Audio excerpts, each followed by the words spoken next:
अस्सलामुअलैकुम, मेरा नाम है नैयर अब्बास और आज हम बात करेंगे क्वेश्चन नंबर 31 से लेकर क्वेश्चन नंबर 48 तक की।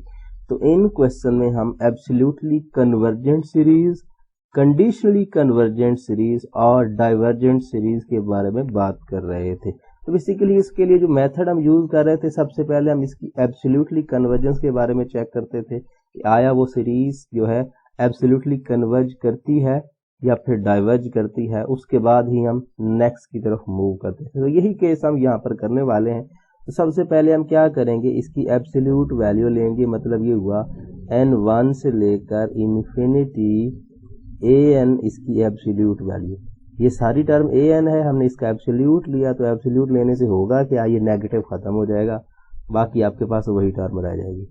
सो n which is equal to 1 to infinity n plus 1। ये हमारे पास सीरीज आ गई है। हमने इसके बारे में चेक करना है कि आया ये कन्वर्ज करती है या डाइवर्ज करती है। यहाँ पर हम देख रहे हैं, यहाँ पर n की पावर 1 है और यहाँ पर n की पावर 1 है। तो हम जानते हैं कि जब भी ऐसा केस होता है तो उसकी जो लिमिट होती है, उसकी लिमिट आती है जो इसके साथ मल्टीप्लाई होने वाला कांस्टेंट है और इसके साथ मल्टीप्लाई होने वाला कांस्टेंट। सो ये मल्टीप्लाई हो रहा है 1 के साथ, ये भी हो रहा है 1 के साथ। तो इसका मतलब ये हुआ कि इसका रिजल्ट हमें जो लिमिट n अप्रोचेस इन्फिनिटी लेने के बाद मिलेगा वो 1 मिलेगा। सो अगर 1 मिलेगा तो हम nth term test for divergence से कह पाएंगे कि ये क्या है, ये हमारे पास डाइवर्ज करती है। सो यही केस हम करने लगे हैं। So limit n approaches to infinity n divided by n plus 1। So limit लेंगे, डायरेक्ट आंसर नहीं आएगा इन्फिनिटी और इन्फिनिटी फॉर्म आएगी तो लॉपिटर रूल इस्तेमाल करेंगे। So limit n approaches to infinity 1 divided by 1, इसका डेरिवेटिव 1, इसका डेरिवेटिव 0, इसका derivative 1। So it mean that 1 which does not equal to 0। सो ये क्या कर रही है, डाइवर्ज कर गई है। सो ये आपके पास एब्सोल्यूट वैल्यू डाइवर्ज कर गई है। अब इसका मतलब ये नहीं है कि ये कंडीशनली कन्वर्जेंट है या डाइवर्जेंट है, हम इसके बारे में चेक करेंगे। अब जरा देखें, अगर हम यहाँ पर इसके बेसिक्स की बात करें, मतलब इस सीरीज की बात करें, ये तो हमने बात की है ना कि इसके लिए एब्सोल्यूट वैल्यू की एब्सोल्यूट वैल्यू डाइवर्ज कर गई है। अब अगर हम इसकी बात करें इन जनरल, ये पूरी सीरीज जो है क्या ये कन्वर्ज करती है, डाइवर्ज करती है।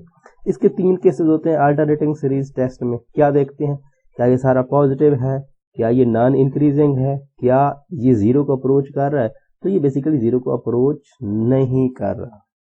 यहाँ पर देख रहे हैं, हमने देखा है ये 0 को अप्रोच नहीं कर रहा। अच्छा, जो भी series nth term test for divergence है जो है वो डाइवर्ज करेगी, सो वो कभी भी जो है कंडीशनली कन्वर्जेंट नहीं हो सकती। ये आप एक रूल समझ लें, एक लॉ समझ लें, जिस तरह से आप इस चीज को लेना चाहें ले सकते हैं। जो भी series nth term test for divergence से डाइवर्ज होगी वो कभी भी कंडीशनली कन्वर्जेंट नहीं हो सकती। तो ये nth term test for divergence से डाइवर्ज हुई है, तो ये कभी भी आपको यहाँ पर ऐसा नहीं होगा कि ये कंडीशनली कन्वर्जेंट हो जाए, क्योंकि nth term test for divergence जब लगता है तो वो 0 के अलावा कोई और लिमिट हो तो हम उसको डाइवर्जेंट कहते हैं। तो इसकी तीसरी शर्त अल्टरनेटिंग सीरीज टेस्ट की भी यही होती है कि वो 0 को अप्रोच करे, फिर वो कन्वर्ज करे या डाइवर्ज करे, कल ऐसा सी बात। लेकिन ये 0 को अप्रोच ही नहीं कर रहा, तो it mean that 31 simple divergent series है। हम इसको ये नहीं कह सकते कि ये कंडीशनली कन्वर्जेंट है, क्योंकि ये खुद भी डाइवर्ज करती है और इसका एब्सोल्यूट भी डाइवर्ज करती है। तो ये डाइवर्जेंट सीरीज है। अगर ये खुद कन्वर्ज करती और इसका एब्सोल्यूट डाइवर्ज करता तो फिर आप कहते कंडीशनली कन्वर्जेंट है, और अगर इसका एब्सोल्यूट कन्वर्ज कर जाता तो हम कहते एब्सोल्युटली कन्वर्जेंट है। अब बात कर लेते हैं 32 की। सो 32 को बेसिकली हम कुछ ऐसे लिख सकते हैं, summation n which is equal to 1 to infinity, और इसको हम लिख सकते हैं -1 पावर डिवाइडेड बाय 5 होल की पावर n। ऐसे हम लिख सकते हैं। क्यों लिख सकते हैं, ये नेगेटिव जो है इसको नीचे लेके आएंगे तो बेसिकली हम इसको ऐसे लिख सकते हैं। दूसरे लफ्जों में हम इसको ऐसे लिख सकते हैं। ये बेसिकली खास वर्किंग एक ही चीज है, ये 1 से इन्फिनिटी, इसको हम ऐसे लिख दें 1 ओवर -5 पावर n। इसका मतलब सेम ही है, सो कोई इशू नहीं है। हम इसको ऐसे लिख दें, ऐसे लिख दें, या फिर ऐसे भी लिख दें कि आपका n 1 से स्टार्ट हो रहा है इन्फिनिटी तक जा रहा है, -1 पावर n और 1/5 पावर n, सबका मतलब सेम है, सब एक जो है ये इसके इक्वल है और ये इसके इक्वल है, बेसिकली ये तीनों इक्विवेलेंट ही हैं, कोई इश्यू नहीं है। हमारा मकसद क्या है, हम तो चेक करते हैं सबसे पहले एब्सोल्यूट वैल्यू कन्वर्ज करती है डाइवर्ज करती है, तो देखते हैं कि summation n which is equal to 1 to infinity, अगर हम बात करें तो an इसका absolute value which is equal to nothing but n 1 से स्टार्ट होके इन्फिनिटी तक जाएगा 1/5 पावर, ये सीधी सीधी ज्योमेट्रिक सीरीज है और इसकी जो कॉमन रेशियो r है वो 1/5 है which is less than 1, so it's convergent. So ये वैल्यू जो है बेसिकली कन्वर्ज करती है ज्योमेट्रिक सीरीज के हिसाब से, तो ये एब्सोल्युटली कन्वर्जेंट है और कुछ करने की जरूरत नहीं है। अगर डाइवर्ज करे तो फिर एक नया किस्सा खुलता है, तो फिर हम उसकी जो बेसिक वाली है, जो बेसिक अल्टरनेटिंग वाली है उसके बारे में बात करते हैं, लेकिन अगर कन्वर्ज कर जाए तो फिर वो भी कन्वर्ज करती है, उस केस में हम वापस जाने की जरूरत नहीं होती। अब रह गया ये, सो ये भी कुछ ऐसा लिख सकते हैं कि n 1 से स्टार्ट हो रहा है, इन्फिनिटी तक जा रहा है, हम इसको वैसे लिख रहे हैं -1 पावर n और इसको लिख रहे हैं 100 power n divided by n factorial. So ये अगर हम देखें तो सिंपल हमारे पास क्या होता है, सिंपल देखें तो हम इसके बारे में जानते हैं कि इसकी लिमिट जो होती है n अप्रोचेस टू इन्फिनिटी करने से ये 0 होता है। हमारे पास एक फार्मूला होता है, यहाँ पर अगर मैं इसको लिखने की कोशिश करूँ तो limit n approaches to infinity x की power n divided by n factorial, ये अप्रोच करता है 0 को, ठीक है।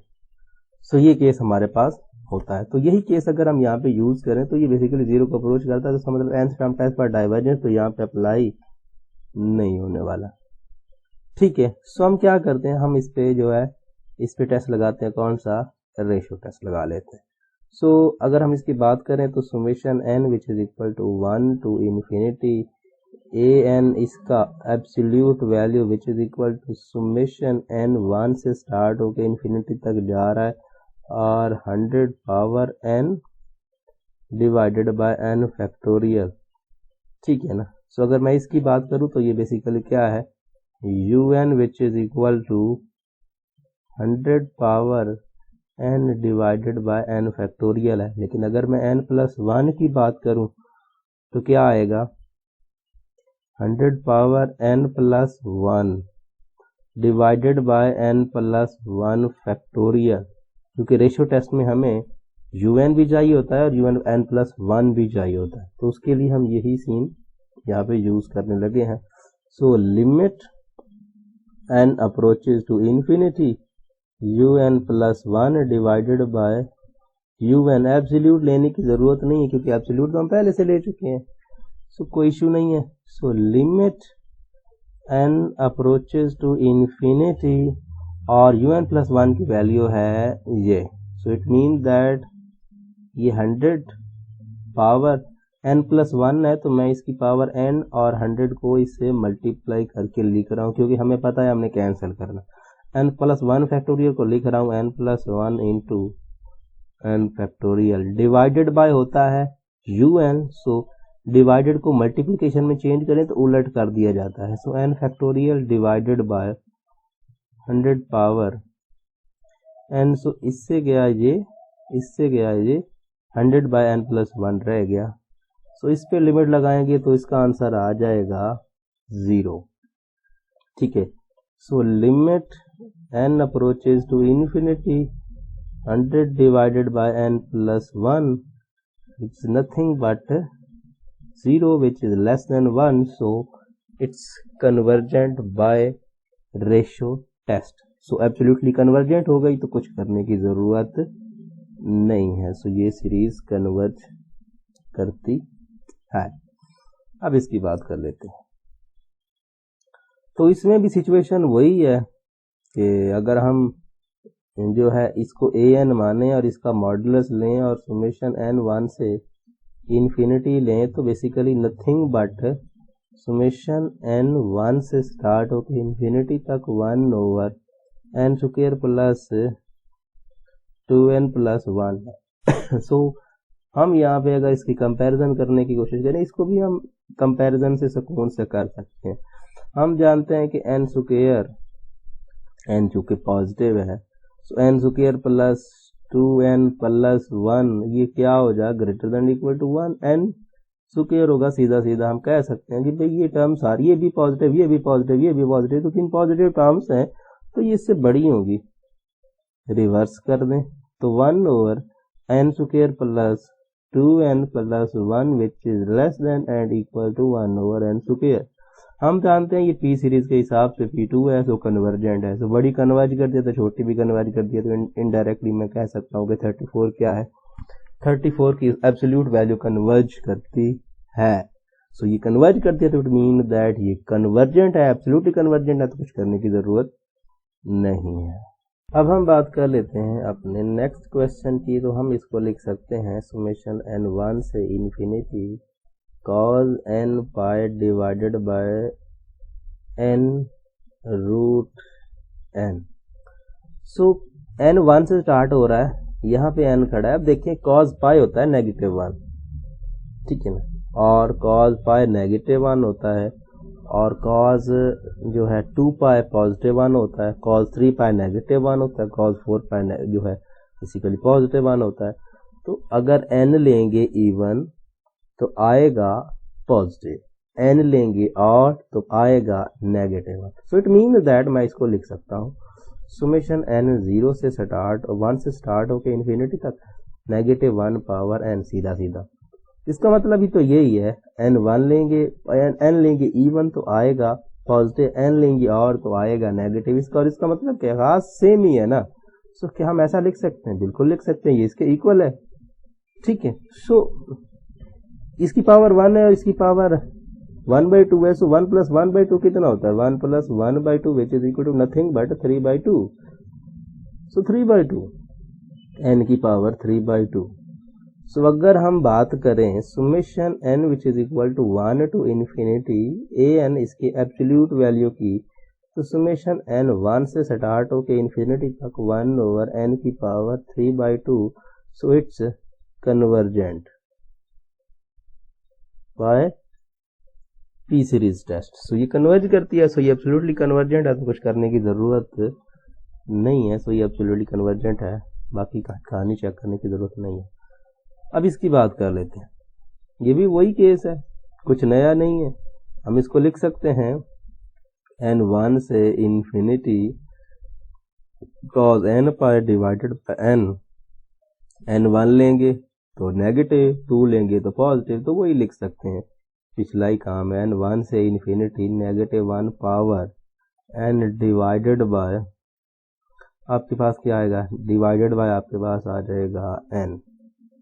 तो इसकी एब्सोल्यूट वैल्यू लेंगे तो n1 से इन्फिनिटी 1/n इस तरह से हम कह सकते हैं। सो ये बाय पी सीरीज क्या करता है, डाइवर्ज करता है, क्योंकि p हमारा 1 है, सो ये डाइवर्ज करता है सीधा सीधा। अब इसका मतलब ये नहीं है कि ये कंडीशनली कन्वर्जेंट हो गया है, पहले चेक करते हैं कि क्या ये अल्टरनेटिंग सीरीज टेस्ट को फुलफिल कर रहा है। अगर कर रहा है तो फिर ये कंडीशनली कन्वर्जेंट है, अगर नहीं कर रहा तो ये डाइवर्जेंट है। अच्छा, ये तो नजर आ रहा है कि आपको यहाँ पर हम इसको ऐसे लिख सकता हूँ, थोड़ा सीधा करके, ताकि आपको सही से समझ में आए।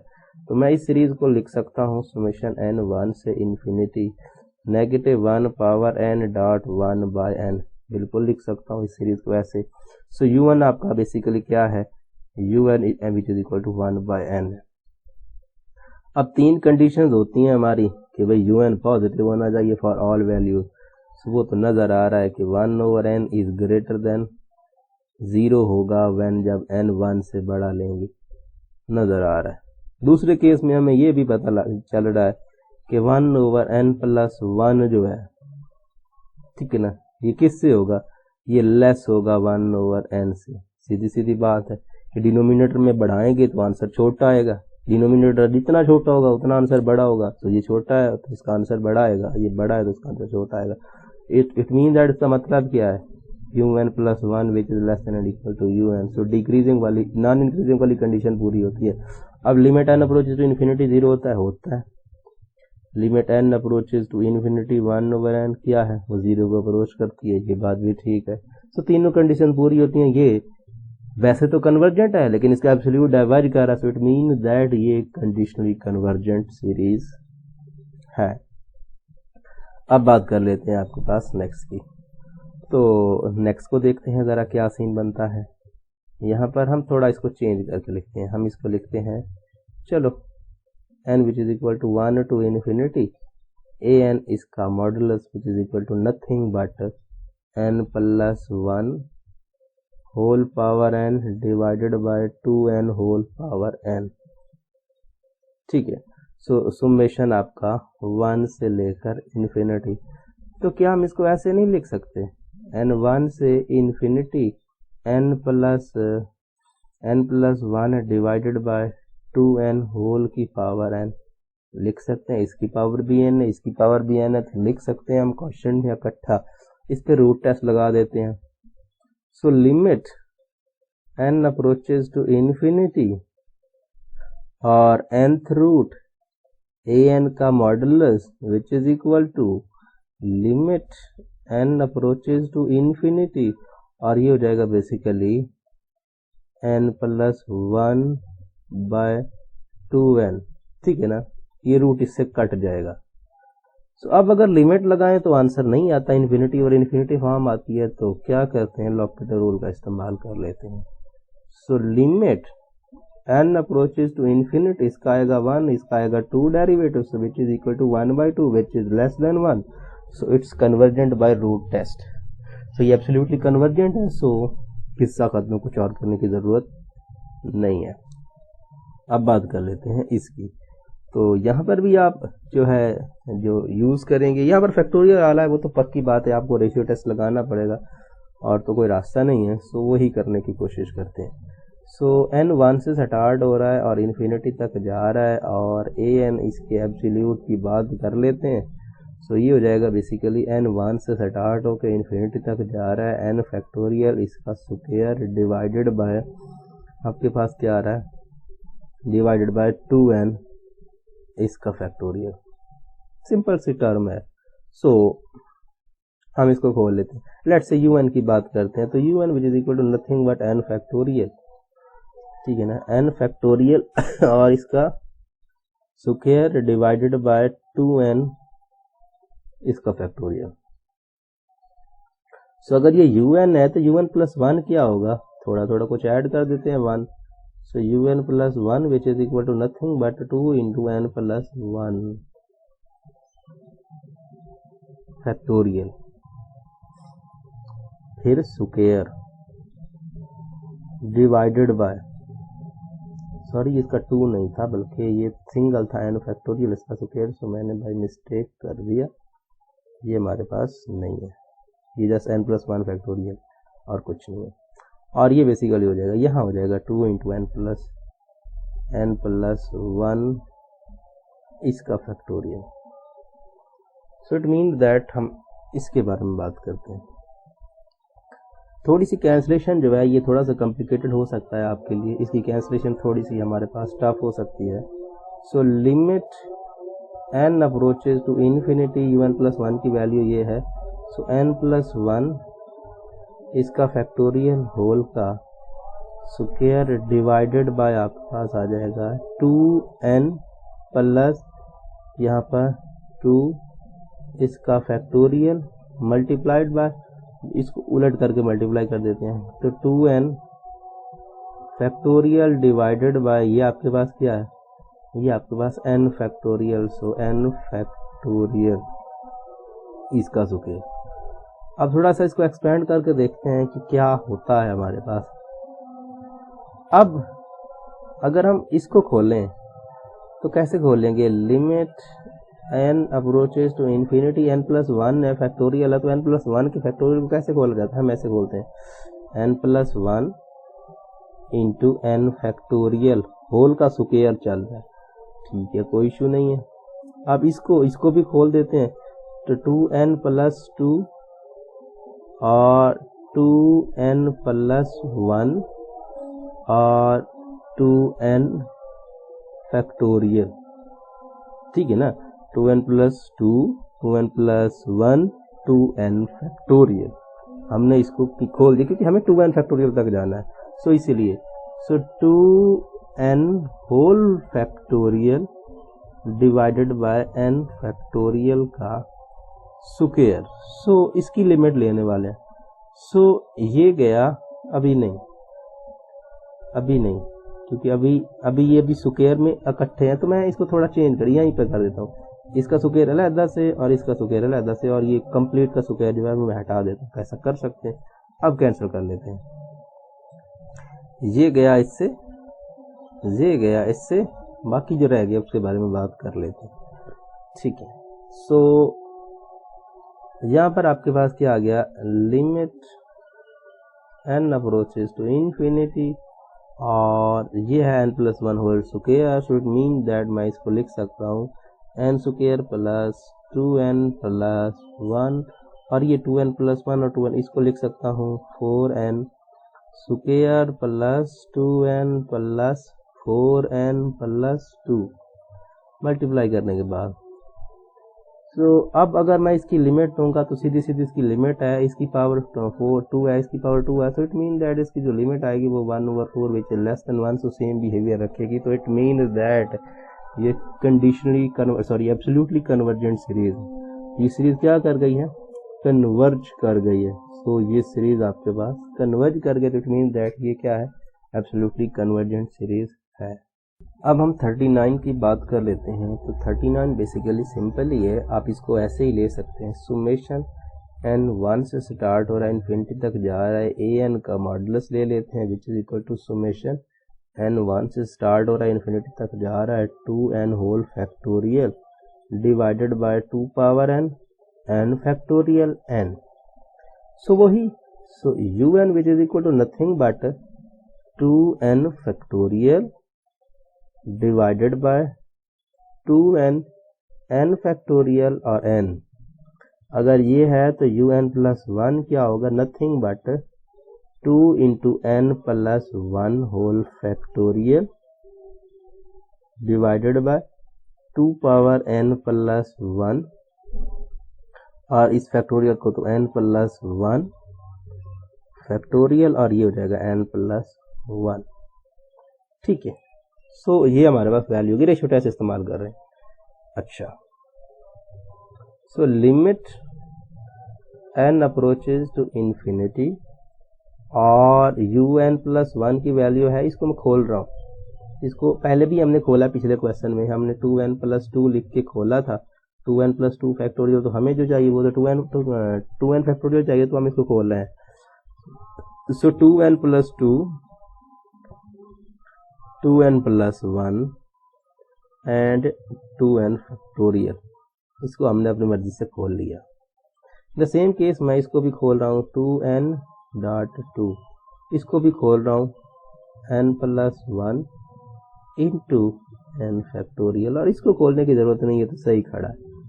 n प्लस 1 मल्टीप्लाइड बाय, इसको उलट कर देते हैं, 2n n factorial n divided bye nothing but 2n, sorry हाँ 2n, लेकिन पावर n नहीं है बल्कि 2n का प्रोडक्ट है। सो 2n फैक्टोरियल। अब ये गया इससे, और ये गया इससे, ये गया इससे, बाकी जो रह गया उसके बारे में बात कर लेते हैं। सो इट मीन दैट कि ये 2n और ये 2n प्लस 2, सो ये पहले भी हमने बात किया, ये है 4n square plus 2n plus 4n plus 2 divided by, ये आपके पास आ रहा है, इसको आप कह सकते हो 2, इसको आप मल्टीप्लाई कर, ये बेसिकली चलो n plus 1 n plus 1 n square plus 2n plus 1, ये इस तरह से बनेगा। ठीक है ना, ये n प्लस 1 n प्लस 1 है तो स्क्वायर बेसिकली, सॉरी एक n और भी है, ये वाला है, ये n और भी है, सो ये भी इधर आएगा। So limit n approaches to infinity, ये n हमने इस किया था, सो लिख दिया। अब अब सीधी सीधी बात है, ये n क्यूब है और ये n स्क्वायर है, सो इसका आंसर तो इन्फिनिटी आएगा। जब भी ऐसा केस होता है कि ऊपर वाले की जो डिग्री है वो ज्यादा हो जाए तो नीचे वाले की कम हो, तो आंसर क्या मिलता है? इन्फिनिटी मिलता है। तो सीधा सीधा इसको मैं इन्फिनिटी लिख रहा हूँ। हालांकि ऐसा थोड़ा सॉल्व करना पड़ेगा, सॉल्व करके ही लेंगे, ऐसा नहीं है डायरेक्ट लिख सकते इसको। चलो सॉल्व करके दे देता हूँ, लेकिन वो थोड़ा लंबा चौड़ा प्रोसेस बन जाएगा। वो सारा हम जानते हैं कि क्या सीन होता है। इसकी डिग्री क्या है? इसकी डिग्री 3 है, इसकी डिग्री 2 है। सो स्क्वायर से लेके कैंसिल भी करेंगे तो आपको क्या मिलेगा? यहाँ पर आपको वही सीन मिलेगा। लेट्स से हम क्या कर देते हैं, इसको सॉल्व कर ही लेते हैं। Limit n approaches to infinity, एक n मैं और कॉमन ले रहा हूँ, सो n स्क्वायर, सो 4n, ये 2n और 2 ये इसको बन जाएगा 6n। तो इसमें से हमने एक n कॉमन लिया तो 6 रह जाएगा सीधा सीधा, और ये बेसिकली 2/n बन जाएगा। इसमें से क्या कर रहा हूँ, इसमें से मैं n स्क्वायर कॉमन ले रहा हूँ, सो 2n square into 1 plus 2/n plus 1/n square. सो लिमिट लेंगे, ये कट जाएगा, सो ये 0 ये 0, सो डिनोमिनेटर में 2 आएगा, infinity 2 infinity by 2 which is equal to infinity, so it's divergent. सो अब ये पहली सीरीज है जो बेसिकली हमारे पास रेशियो टेस्ट से डाइवर्ज हुई है। तभी डाइवर्ज हुई, तभी हम कुछ नहीं कह सकते कि क्या ये सीरीज जो है, सीरीज भी कंडीशनली कन्वर्जेंट है या डाइवर्जेंट है। अभी हम इसके बारे में कुछ कह नहीं सकते हैं, लेकिन ये हमें पता चल गया कि ये एब्सोल्युटली कन्वर्जेंट नहीं है। तो इसके लिए अब हम कुछ और रास्ता इख्तियार करने की कोशिश करते हैं। अब हम इसके बारे में बात कर लेते हैं कि ये जो सीरीज है, क्या ये जो है कन्वर्ज करती है या डाइवर्ज करती है।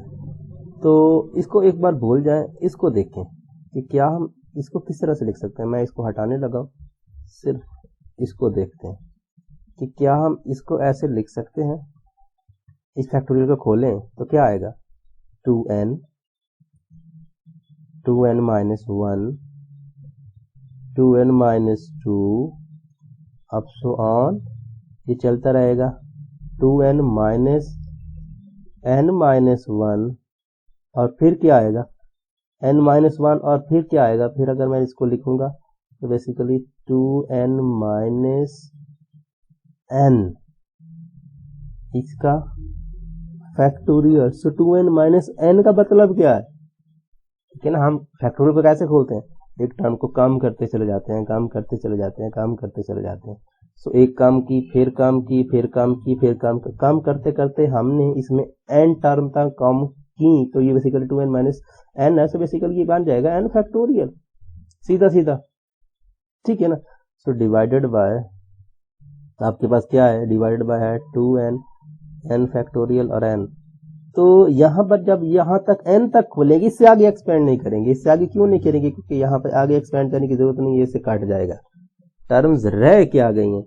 अब इसके बारे में बात कर लेते हैं कि जो टर्म्स हमारे पास रह गई हैं, देखें कौन सी टर्म्स रह गई हैं हमारे पास। टर्म रह गई ये, इसको देखें तो ये क्या, ये बचती क्या है यहाँ पर, ये 2n माइनस n प्लस 1। तो बेसिकली 2n में से n निकालेंगे तो इसको थोड़ा उलट लिखते हैं, ठीक है ना। उलट लिखते हैं तो क्या क्या लिखेंगे, आप देखें, उलट लिखते हैं। 2n माइनस 1 है, जहां पर देखें 2n, इस माइनस खोलता हूं मैं, minus n plus 1, so it mean that n plus 1। अगर हमारे पास टर्म हो इससे पीछे की, इससे पिछली टर्म कौन सी होगी, इससे पिछली टर्म होगी 2n minus into minus n minus 2, सो ये होगी। तो basically 2n minus n plus 2, तो इट मीन दैट इससे पिछली टर्म कौन सी होगी, इससे पिछली टर्म होगी n प्लस 2। सो इसको मैं उलट लिखना स्टार्ट करता हूँ, इसको पहले और इसको एंड में। सो ऐसे लिख सकता हूँ। इससे सीरीज कौन सी बनेगी, ये बनेगी यहाँ पर n plus 1, n plus 2, n plus 3, इस तरह से ये चलती चलती यहाँ तक आएगी, n प्लस n हो जाएगी। बेसिकली n प्लस n ही 2n होता है ना, सो ये 2n तक चली जाएगी। डिवाइडेड बाय क्या है, डिवाइड बाय कुछ नहीं है, 2n और n है। अब ये 2n n से कैंसिल कर देता हूं, ठीक है। अब ये टर्म जो है इसका देखें, अगर मैं n की बात, n प्लस 1 की बात करूं, तो n प्लस 1 जो है वो बड़ा है या n प्लस 2 है वो बड़ा है। सीधी सीधी बात अगर हम करें तो n प्लस 1 जो है वो छोटा होगा, ठीक है। n प्लस 1 क्या होगा, n+1 n+2 से छोटा है। सो n+1 जो है n+3 से भी छोटा है। सो ये बेसिकली सबसे छोटा है। तो n+1 जो है ये किससे छोटा है? ये छोटा है n+4 से भी छोटा है। ये n+1 जो है ये 2n तक सबसे छोटा है। सॉरी 2n तो खत्म हो गया ना, 2n वाला किस्सा तो नहीं रहा ये। तो बेसिकली इससे पिछले कौन सी टर्म होगी? इससे पिछली टर्म होगी आपके पास n+ यहाँ पर, या फिर आप ऐसे कह सकते हो इससे पिछली टर्म आपके पास होगी 2n-1। सो 2n-1 इससे पिछली टर्म ये होगी। सो 2n-1 तक का बेसिकली क्या है? ये सबसे छोटा है। तो सबसे छोटा है, तो सबको मल्टीप्लाई कर दे तो मैं क्या ऐसे लिख सकता हूँ कि n+1 जो है इसकी टर्म्स कितनी बन रही हैं? इसकी पावर ले लेता हूँ n-1। ये किससे छोटा होगा? ये बेसिकली इन सब का प्रोडक्ट और इन सब का प्रोडक्ट, ये जो सारी टर्म्स हैं, ये सारी टर्म्स इन सब का प्रोडक्ट n+1 और n+2 और n+3, ये सारी जो टर्म्स है, ये सारी टर्म का प्रोडक्ट इन सब का प्रोडक्ट इससे छोटा, क्योंकि ये हम यहाँ पर देख रहे हैं कि ये सारी टर्म्स जो हैं इससे बड़ी हैं। तो अगर इन सब को n- टाइम्स, ये बेसिकली सारी कौन सी टर्म्स है? ये टर्म्स हैं n-1 टर्म्स, ठीक है ना। तो इन सब को मल्टीप्लाई करें और ये सब क्या है? ये खुद से एक बार मल्टीप्लाई, अगर हम इन दोनों को मल्टीप्लाई करेंगे तो n+1 क्या n+2 और n+3 इन दोनों की बात करेंगे तो ये बन जाएगा, इसकी पावर 2 हो जाएगी। अगर इसकी पहली 3 टर्म्स ले लेंगे तो n+3 हो जाएगा, और चूंकि हम जानते हैं कि n-1 टर्म्स है तो इट मीन दैट ये हो जाएगा इस तरह से। सो अगर ये हो जाएगा, और यहाँ पर क्या है? ये जो 2 है, ये आपके पास 2 है ना, ये 2 है, इससे कैंसल हो जाएगा। सो इट मीन दैट इसकी पावर क्या बन जाएगी? अगर मैं इसकी बात करूं तो ये 2 खड़ा है ना, ये 2 कैंसिल हो जाएगा। अगर हमारे पास हो 2 डिवाइडेड बाय 2 की पावर n, सो मैं इसको लिख सकता हूँ 1/2 की पावर n-1, क्योंकि एक कम हो जाएगा, कट जाएगा। सो जो नीचे हमारे पास आएगा वो भी क्या आएगा? 2 की पावर n-1 डिवाइडेड बाय 2 की पावर n-1। यहां तक समझ में आई कि हमने इसका रिलेशन बना लिया कि एक सीरीज ये है और एक टर्म का फार्मूला ये है और एक टर्म का फार्मूला ये है। इसको मैं कैसे लिख सकता हूँ? इसको मैं ऐसे भी लिख सकता हूँ n+1 divided by 2 whole power n-1। So अगर मैं इसकी बात करूँ, इस पे limit n approach to infinity लगाऊं तो इसकी लिमिट क्या आती है? इसकी लिमिट अगर हम लगाते हैं साइड पे करके जरा, इसकी लिमिट अगर हमारे पास n+1 इन्फिनिटी आती है बेसिकली, यहाँ पर n+1 और ये क्या आ रहा है? ये आपके बार अगर हम इसकी infinity limit n approach to infinity लगाने की कोशिश करते हैं तो इसकी लिमिट आती है इन्फिनिटी। तो इट मीन दैट कि क्या है? ये डाइवर्ज करती है। तो अगर ये डाइवर्ज करती है तो छोटी सीरीज है वो डाइवर्ज करेगी तो बड़ी क्या करेगी? वो भी डाइवर्ज करेगी। तो इट मीन दैट कि यहाँ पर ये सीरीज डाइवर्ज करती है, लेकिन थोड़ी सी कॉम्प्लिकेटेड है, इस चीज में आपको घबराना नहीं है, लेकिन कहानी सारी सेम ही चल रही है।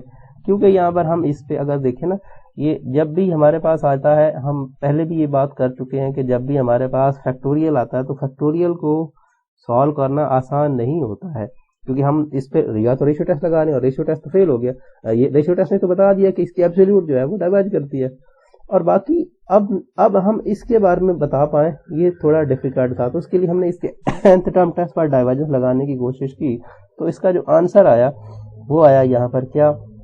इन्फिनिटी। तो इट मीन दैट हमने कहा कि भाई ये छोटी सीरीज जो है वो डाइवर्ज कर रही है, तो इट मीन दैट बड़ी भी डाइवर्ज करेगी। तो ये चीज हमने बेसिकली कंपैरिजन टेस्ट का इस्तेमाल किया, ठीक है ना। सो ये आपके पास डाइवर्ज करती है। तो इन द सेम केस यहाँ पर आपके पास 40 आ रहा है। सो 40 को भी देख लें कि 40 का सीन क्या है। सो इसके बारे में बात कर लेते हैं। तो वही पॉजिटिव ले लें। सो an इसकी एब्सोल्यूट वैल्यू सुमेशन n 1 से इन्फिनिटी, और ये बेसिकली आ गया क्या? इसको आप लिख सकते हो सुमेशन n 1 से इन्फिनिटी n फैक्टोरियल, इसका square 3 power n divided by 2n+1 factorial.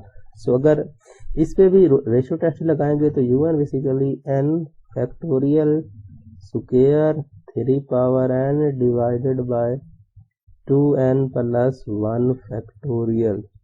So un plus 1 which is equal to nothing but n plus 1 factorial or square 3 power n plus 1 divided by 2 into n plus 1 plus 1 factorial. So यहाँ पर इसकी बात कर लेते हैं. So limit n approaches to infinity, और ये जो आपके पास n प्लस 1 फैक्टोरियल है तो मैं इसको खोल रहा हूँ, ऐसे लिख सकता हूँ n plus 1 into n factorial. अब दोनों की होल की पावर स्क्वायर है तो मैं इसका भी स्क्वायर लिख रहा हूँ, इसका भी स्क्वायर लिख रहा हूँ, क्योंकि मैंने ये दोनों काम एक ही जगह पे किए हैं, क्योंकि पेज हमारे पास कम होता है तो पहले इशू बन जाता है. जिस तरह पिछला क्वेश्चन भी थोड़ा लंबा हो गया तो वहां पर काम था. सो ये मैंने इसको इस तरह से कर दिया, खोला और फिर स्क्वायर अलग अलग कर दिया. इसको भी हम लिख सकते हैं 3 की पावर n और 3 डिवाइडेड बाय इसको, सॉरी यहाँ पर इसकी बात है तो ये बेसिकली अगर मल्टीप्लाई करो तो ये 2n और 2 और ये बेसिकली बनता है 2n प्लस 3 फैक्टोरियल. इसको मल्टीप्लाई करें 2n और ये 2 और ये प्लस 1 3, तो इसको 3 से खोल के हम कहाँ पे लेके जाएंगे, हम खोल के लेके जाएंगे 1 तक. सो 2n प्लस 3 है, उसके बाद क्या आएगा 2n प्लस 2 आएगा, फिर क्या आएगा 2n प्लस 1 आएगा और इसका फैक्टोरियल लगा देंगे. सो ये मल्टीप्लाइड बाय, इसको उलट कर देते हैं. सो 2n plus 1 factorial divided by 2n plus, sorry फिर से मैं वही लिख रहा हूँ, divided by n factorial square के साथ, n फैक्टोरियल स्क्वायर के साथ और 3n गया, 3n से n फैक्टोरियल स्क्वायर गया, इससे ये गया, इससे, और जो बाकी रह गया उसके बारे में बात कर लेते हैं. सो कोशिश होगी कि कन्वर्ज किया जाएगा, डाइवर्ज करेगा तो फिर बहुत बड़ा इशू बन जाएगा.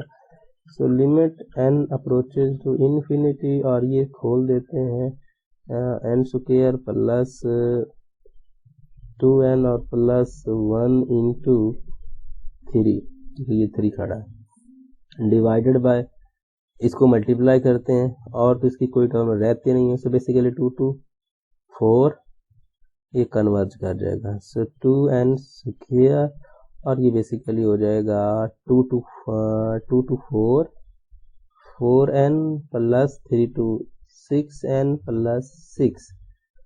सो इनकी डिग्री सेम है और इनकी कोएफिशिएंट, इसका कोएफिशिएंट 3 है, इसका कोएफिशिएंट 4 है, तो इसमें इसकी जो लिमिट्स आएगी 3/4 विच is less than 1, so it's convergent. So it mean that कि ये क्या कर गई है, ये एब्सोल्युटली कन्वर्ज कर गई है. सो इट मीन दैट इससे आगे करने की जरूरत नहीं. किस कोशिश हमारी ये होती है कि अगर कन्वर्ज कर जाए तो बहुत अच्छी बात है, अगर डाइवर्ज कर जाए तो फिर हमारे पास इशू बन जाता है हमारे लिए. हम इसको सॉल्व करेंगे थोड़ा सा टफ हो जाएगा हमारे पास. सो इस तरह से इसका सीन जो है वो खत्म हुआ. नेक्स्ट की बात कर लेते हैं. अब हम बात कर लेते हैं 41 की. तो 41 में अगर हम बात करें समेशन n1 से इन्फिनिटी an इसकी absolute value which is equal to summation n1 से इन्फिनिटी, और ये बेसिकली आ जाएगा n plus 1 root minus n का रूट. सो ये बेसिकली अगर हम गौर करें तो ये टेलीस्कोपिंग सीरीज बन रही है. सो टेलीस्कोपिंग सीरीज के लिए हम क्या करते हैं, हम Sn लिखते हैं. सो Sn लिखेंगे, 1 से स्टार्ट हो रहा है तो इसका मतलब ये हुआ 1 प्लस 1 बेसिकली 2 माइनस 1 प्लस फिर 2 पुट करेंगे तो 3 minus root 2 plus up so on और n plus 1 minus square root n. ये बेसिकली किस तरह से कर रहे हैं, यहाँ पर जब भी हमारे पास इस तरह की फॉर्म आती है कि कुछ कंसेप्टिव टर्म्स हमारे पास इस तरह से मिल जाती हैं तो हम क्या करते हैं, ये बेसिकली ये सीरीज होती है हमारे पास जिसको हम टेलीस्कोपिंग सीरीज कहते हैं. तो उस केस में हम इसको खोलते हैं, इसकी टर्म्स कैंसिल हो जाती हैं, और टर्म्स कैंसिल जब हो जाती हैं तो फिर हमारे पास 2 टर्म्स रह जाती हैं, या फर्स्ट और लास्ट रह जाती है या फिर सेकंड और सेकंड लास्ट रह जाती है. तो उस केस में हम बात करते हैं. सो यहाँ पर देखें, यहाँ पर ये टर्म जो है इससे कैंसिल हो गई, फर्स्ट रह रही है. तो अगर यहाँ फर्स्ट रह रही है तो यहाँ सेकंड रह गई, इधर सेकंड लास्ट रहेगी. अगर यहाँ फर्स्ट रह जाए तो फिर हमारे पास लास्ट रहती है. तो इट मीन दैट हम इसकी बात करते हैं तो Sn which is equal to इसको मैं थोड़ा ऐसे लिख लेता हूँ n minus one put one which is equal to one. So इसकी लिमिट लें, so limit n approaches to infinity S n which is equal to limit n approaches to infinity root n minus one, तो it mean that infinity. So ये series करती है diverge bye telescoping series, ठीक है। सो telescoping series के हिसाब से ये कर रही है डाइवर्ज, तो इट मीन दैट इसका एब्सोल्यूट तो डाइवर्ज कर रहा है। अब बात कर लेते हैं कि क्या ये कंडीशनली कन्वर्जेंट है या नहीं है। तो उसके लिए हमें इसके बारे में चेक करना होगा। तो पहले अगर हम बात करें यहाँ पर इसकी, तो un की बात कर लेते हैं। So un which is equal to basically है root n plus one minus one. तो ये तो हमें नज़र आ रहा है कि अगर हम n 1 या 1 से बड़ा लेंगे तो इसका आंसर तो पॉजिटिव आएगा, ये तो नज़र आ रहा है। दूसरे केस में हमें ये चेक करना है कि क्या ये डिक्रीजिंग है या नहीं है, ठीक है ना। डिक्रीजिंग के लिए इसकी एक दूसरी फॉर्म बनती है। अब देखें, अगर हम इसको रैशनलाइज करें तो वो उससे समझना जो है वो ज़्यादा आसान हो जाएगा। कैसे? अब अगर हम इसको रैशनलाइज करें, root n plus one minus root n multiplied by root n plus one plus root n divided by root n plus one plus root n। अगर हम इसको रैशनलाइज करें a प्लस बी और a माइनस बी वाला formula, तो n plus one minus n divided by root n plus one plus root n। So it mean that सीधा सीधा ये हो जाएगा। यहाँ से देखें इसको, ये un, ये भी वही चीज़ है, रैशनलाइज हम जानते हैं कि रैशनलाइजेशन सेम होता है। तो ये बेसिकली un है। इसको देखें, इसको जो है इसको प्रूव करना आसान हो जाएगा आपके लिए कि क्या ये वाकया ही नॉन इंक्रीजिंग है कि नहीं। आप देखें, हम जानते हैं ये क्या हो जाएगा, ये n प्लस टू हो जाएगा बेसिकली। अब n प्लस टू जो है बेसिकली, अगर मैं n प्लस टू की बात करें, रूट की बात करूं, तो ये क्या हो जाएगा, n प्लस टू का जो रूट है ये बड़ा होगा किससे, n प्लस वन के रूट से, और n प्लस वन का जो रूट है वो बड़ा होगा किससे, n के रूट से। तो दोनों का मैं सम कर देता हूं। So n plus two root plus n plus one root is greater than nothing but n plus one root plus n root. इसका रिवर्स कर दो तो उलट हो जाएगा। So n plus two root plus n plus one root is less than one over n plus one root plus n root. So ये क्या पता चल रहा है, ये पता चल रहा है कि un plus one which is less than equal to un। So non increasing साबित हो रहा है। सो नॉन इंक्रीजिंग साबित हो रहा है। अब रह गया केस हमारे पास कि हम क्या ये जीरो को अप्रोच करता है कि नहीं करता। तो अभी हमने जो लिया है limit n approaches to infinity और वन ओवर, हमने अभी बात की है कि ये है क्या, ये है n plus one plus root n। So one over infinity plus infinity, तो वन ओवर टू इन्फिनिटी, तो which is equal to zero. So un zero को अप्रोच कर रहा है। सो इट मीन दैट इसका एब्सोल्यूट तो डाइवर्ज कर रहा था, लेकिन इसके ये जो आपकी सीरीज है ये कन्वर्ज करती है। सो इट मीन दैट ये कंडीशनली कन्वर्जेंट सीरीज है। तो इस तरह से ये क्वेश्चन आपका सॉल्व हो। अभी तो सेम केस यहाँ भी वही सिचुएशन है। सो मैं इसको सॉल्व नहीं करने लगा, जो हमने पिछले के साथ किया है पूरा प्रोसीजर हम इसके साथ भी वही करेंगे, ठीक है ना। सो नेक्स्ट की बात करते हैं।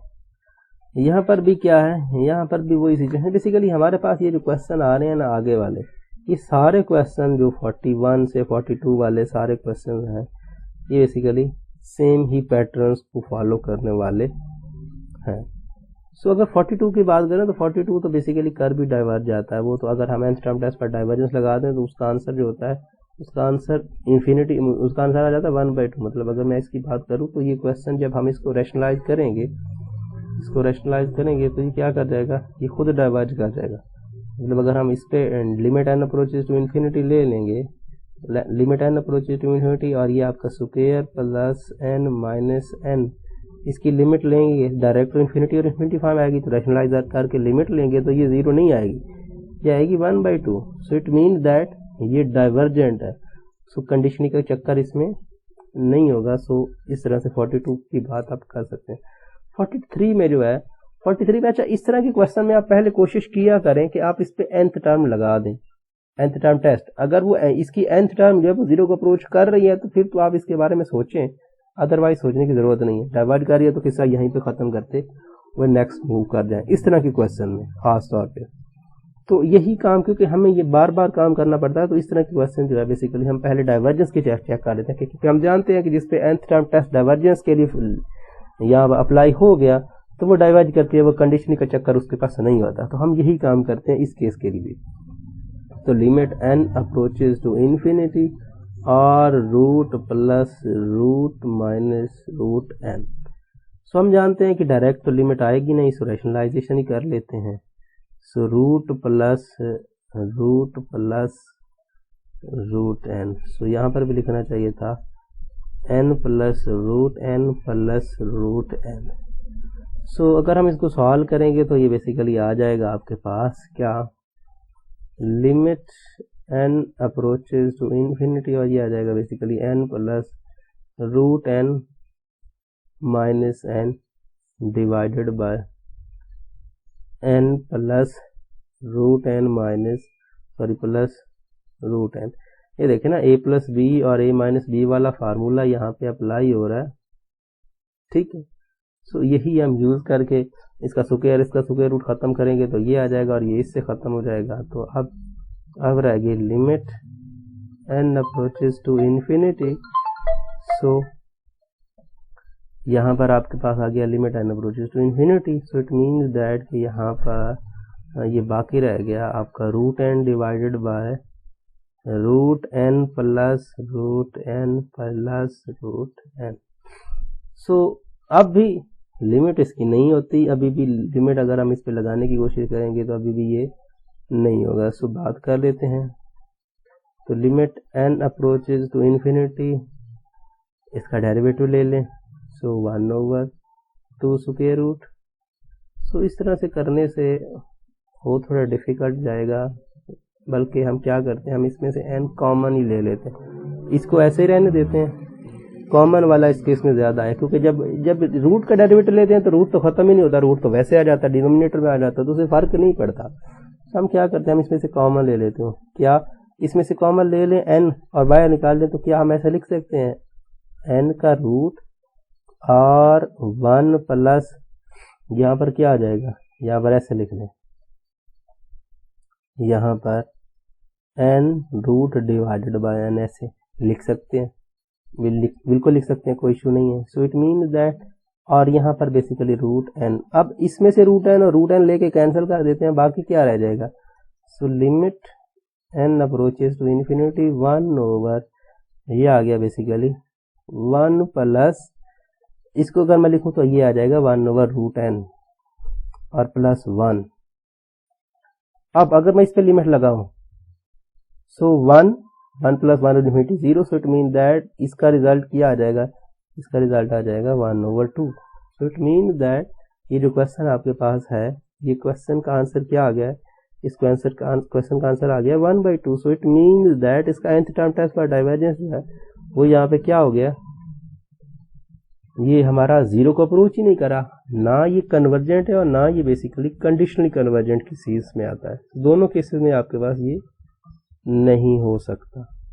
अब बात कर लेते हैं नेक्स्ट की। तो नेक्स्ट में ज़रा वही सिचुएशन है कि इसका सीन क्या है, यहाँ पर इसके पहले मॉडुलस की, क्योंकि यहाँ पर तो आपको साफ साफ नज़र आ रहा है कि un 0 को अप्रोच करेगा, तो इस बार आपको वो लिमिट अप्रोचेस टू करने की ज़रूरत नहीं है, क्योंकि हमें यहाँ पर नज़र आ रहा है कि भाई ये 0 को अप्रोच कर जाएगा। जब हम इसे लगाएंगे तो 1/∞ प्लस इन्फिनिटी, तो 1/∞ 0। तो इट मीन दैट इस केस में आपको वो सारा सीन करने की ज़रूरत नहीं पड़ेगा। सो इसको आप कह सकते हो कि summation n which is equal to 1 to infinity an, इसका modulus which is equal to summation n 1 से इन्फिनिटी 1/√n प्लस 1 का root. So it mean that यहाँ पर जो है, यहाँ पर हम इसको सॉल्व करने के लिए बेसिक कंपैरिजन टेस्ट या फिर लिमिट कंपैरिजन टेस्ट लगा लेते हैं। हम जो दूसरी सीरीज ले लेते हैं, लेट से समेशन n 1 से इन्फिनिटी 1/√n ले लेते हैं। सो डिवाइड कर देते हैं। So basically limit n approaches to infinity, ये bn divided by an, so 1 over root n plus 1 divided by होता है 1 over root n। So it mean that मैं इसको लिख सकता हूँ limit n approaches to infinity root n plus 1। So direct तो limit लगाएंगे तो आंसर आएगा नहीं। सो वही सिचुएशन जो पीछे हमने की है, डेरिवेटिव से मसला सॉल्व नहीं होगा तो मैं कॉमन लेके कैंसिल करने की कोशिश करता हूँ। तो limit n approaches to infinity, और इट मीन्स दैट कि यहाँ पर ये रूट n डिवाइडेड बाई, इसमें से रूट n मैं कॉमन ले रहा हूँ। सो रूट n कॉमन ले रहा हूँ तो यहाँ रह जाएगा 1 और यहाँ पर रह जाएगा 1 प्लस 1 ओवर रूट n, ठीक है ना।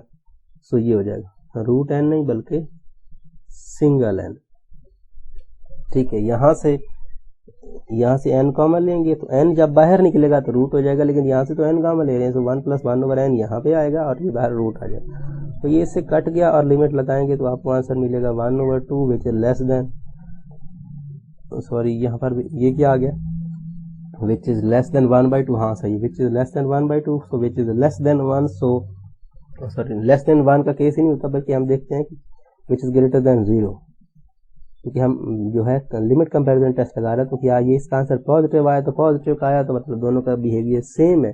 तो इट मीन दैट अगर बिहेवियर सेम है तो हम कह सकते हैं कि ये दोनों का बिहेवियर सेम है, तो ये बाई पी सीरीज डाइवर्ज करता है। तो इट मीन दैट ये इसकी कंडीशनल, ये भी कंडीशनल क्या है, डाइवर्ज करता है। और बाकी जो दूसरा केस है वो तो हम बेसिकली पीछे भी हमने एक क्वेश्चन किया जिसमें हमने ये प्रूव किया था कि 1 over root n plus 1 over n plus 2 ये क्या होता है, ये लेस देन होता है 1 ओवर रूट n प्लस 1 से। ये बात हमने पहले भी साबित की है कि ये नॉन इंक्रीजिंग है। So un plus 1 which is less than equal to un। So ये तो चीज़ हमने पहले भी साबित की और यहाँ पर अब भी साबित कर सकते हैं। सो और लिमिट जो है इसकी un जो है ये 0 को अप्रोच करता है। तो तीनों कंडीशन इसकी सेटिस्फाई हैं तो ये कंडीशनली कन्वर्जेंट है, ठीक है ना। इस पे अल्टरनेटिव सीरीज टेस्ट लगाए वो फुलफिल होता है, इसका एब्सोल्यूट जो है वो डाइवर्ज करता है, लेकिन ये ओवरऑल क्या करता है, कन्वर्ज करता है। तो मीन दैट ये क्या है, कंडीशनली कन्वर्जेंट में आएगा। अब हम बात करते हैं क्वेश्चन नंबर 45। तो 45 में समेशन n 1 से स्टार्ट होकर इन्फिनिटी तक -1 पावर n और second hyperbolic n। So basically जब भी हाइपरबोलिक फंक्शन की बात आती है तो उसके लिए हमें इन फार्मूलों का पता होना चाहिए ताकि हम इसको आसानी से सॉल्व कर पाएँ। तो इसमें जो कॉज हाइपरबोलिक का होता है e की पावर x प्लस e की पावर माइनस x।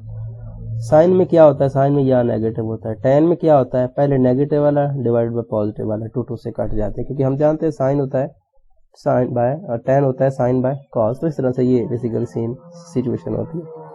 अब हमारे पास है सेकेंड, तो हम क्या करते हैं, इसको रिवर्स कर देंगे। तो मतलब ये हुआ, हम इसको लिख सकते हैं समेशन n 1 से स्टार्ट होकर इन्फिनिटी तक और -1 पावर n, और इसको लिख सकते हैं 2 डिवाइडेड बाई e की पावर n माइनस e की पावर माइनस n।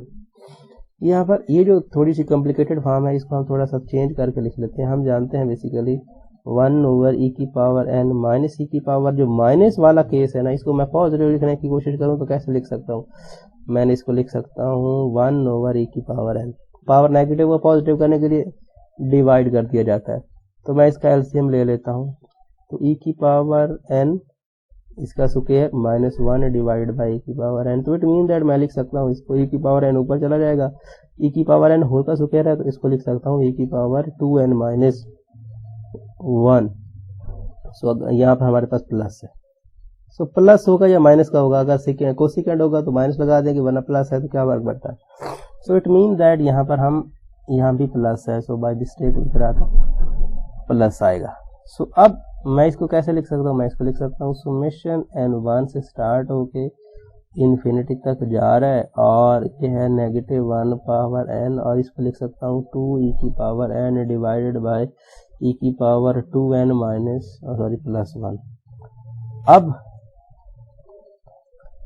अब यहाँ पर हम इसको जो है इसका एब्सोल्यूट वैल्यू ले लेते हैं, क्योंकि हम जानते हैं कि हमने तो एब्सोल्यूट से काम चलाना है।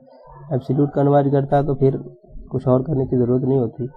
सो बेसिकली वही सीन सुमेशन n 1 से स्टार्ट होकर इन्फिनिटी तक, और ये हो जाएगा बेसिकली 2e की power n divided by e की पावर 2n प्लस 1। इसके लिए हम यूज करेंगे कंपैरिजन टेस्ट को। अब देखें इसकी मैक्सिमम पावर e की पावर n, इसकी पावर 2n। सो अगर मैं इसकी बात करूं तो e की पावर n e की power 2n, so which is equal to क्या आ जाएगा 1 ओवर e की पावर n। सो 1 और e की पावर n से हमने इसको कंपैरिजन करना है। अब देखें क्या मतलब, मैं e की पावर 2n प्लस 1 लिखूं तो ये बड़ा होगा किससे, e की पावर 2n से, सीधी सीधी बात है होगा। अगर मैं इसका रिवर्स कर दूं तो उलट हो जाएगा 1 ओवर e की power 2n plus 1 which is less than equal to 1 over e की पावर 2n।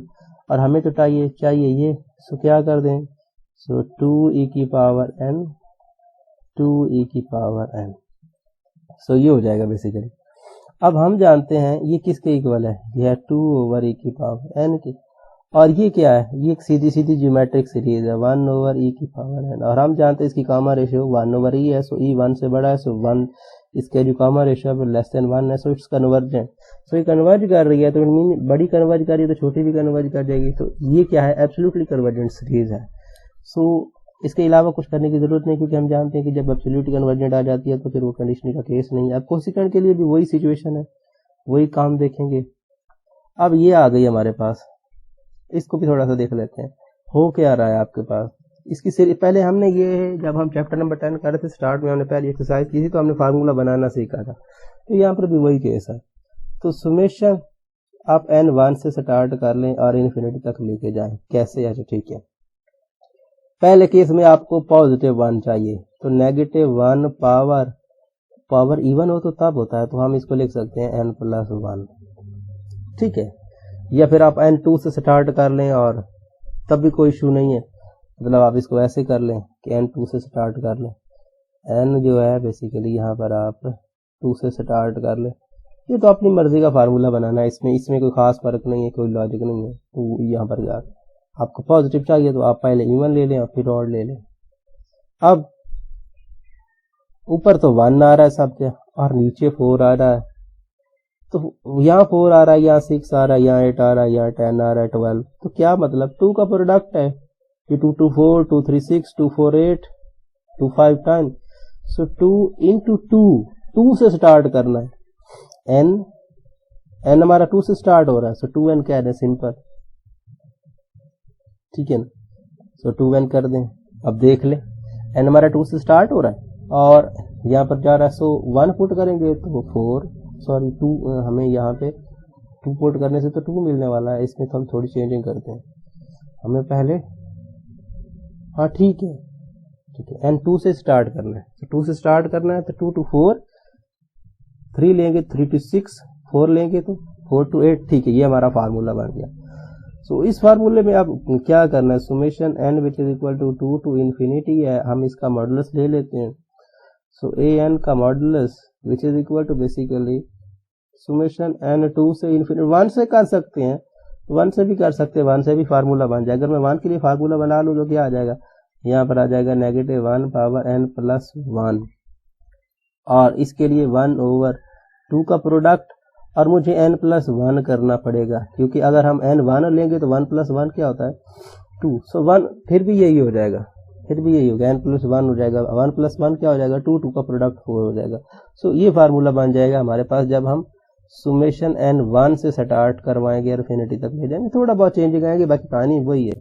सो हमने क्या है हमने n को 2 से स्टार्ट करवा लिया तो कोई खास फर्क नहीं पड़ता। सो बेसिकली 1 ओवर 2n, और हम जानते हैं कि ये तो सीधी सीधी डाइवर्जेंट सीरीज है, ये तो डाइवर्ज करती है bye P series test. So ये इसकी एब्सोल्यूट वैल्यू तो क्या है, वो तो नजर आ रही है कि डाइवर्ज करती है, लेकिन क्या ये जो सीरीज है ये कन्वर्ज करती है, डाइवर्ज करती है। तो 1 ओवर 2n की बात कर लेते हैं, तो 1 ओवर 2n सीधी सीधी बात है, ये पॉजिटिव होगा, n इज ग्रेटर देन 2 के लिए, और इक्वल टू वाला केस भी है। और ये नजर आ रहा है कि ये आपके पास डिक्रीजिंग भी है, क्योंकि हम इसको लिख सकते हैं 2 इंटू n प्लस 1 जो है ये less than and equal to 1 होगा, 1 ओवर बेसिकली 2n से, ठीक है ना, ये नजर आ रहा है हमें।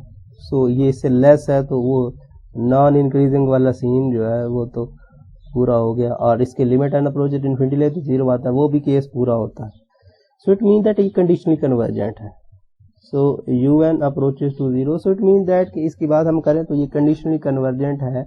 अब हम बात कर लेते हैं 48 की। तो 48 में क्या हो रहा है, 1 1/4 1/9 1/16 1/25, तो बेसिकली 1 का स्क्वायर 2 का स्क्वायर 3 का स्क्वायर 4 का स्क्वायर 5 का स्क्वायर 6 का स्क्वायर बेसिकली आ रहा है। लेकिन यहाँ पे एक और इशू आ रहा है, ये पॉजिटिव नेगेटिव मतलब पॉजिटिव नेगेटिव वाला सीन नहीं है, 2 बार पॉजिटिव 2 बार नेगेटिव 2 बार पॉजिटिव 2 बार नेगेटिव, ये थोड़ा सा सीन है।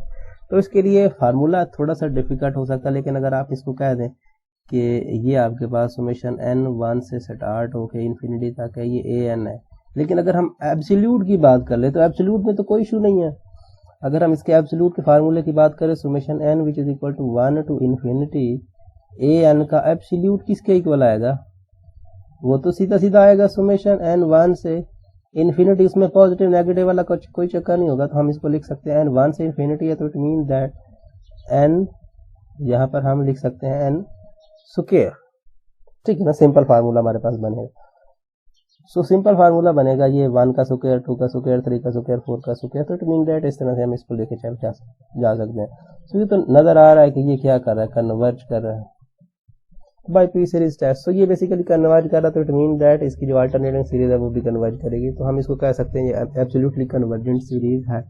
यहाँ पर थोड़ा इशू है, वो मैं आपको पहले भी कह चुका हूँ कि 2 बार पॉजिटिव आ रहा है 2 बार नेगेटिव आ रहा है। इसके लिए आपको फार्मूला बनाना थोड़ा डिफिकल्ट हो सकता है, लेकिन एब्सोल्यूट का फार्मूला बनाना वो मुश्किल नहीं है, आप सीधा सीधा बना सकते हैं। सो ये एब्सोल्युटली कन्वर्जेंट है। हम जानते हैं कि कोई भी एब्सोल्युटली कन्वर्जेंट हो तो उसकी पिछली जो सीरीज होती है अल्टरनेटिंग, वो भी क्या होती है, वो कन्वर्ज करती है। सो इट मीन दैट ये सीरीज कन्वर्जेंट सीरीज है। उम्मीद करता हूँ ये वीडियो आपको पसंद आएगा। अगर आपको ये वीडियो पसंद आता है तो वीडियो को अपने दोस्तों के सामने क्लास वालों के साथ जरूर शेयर करें। Thanks for watching. Allah Hafiz.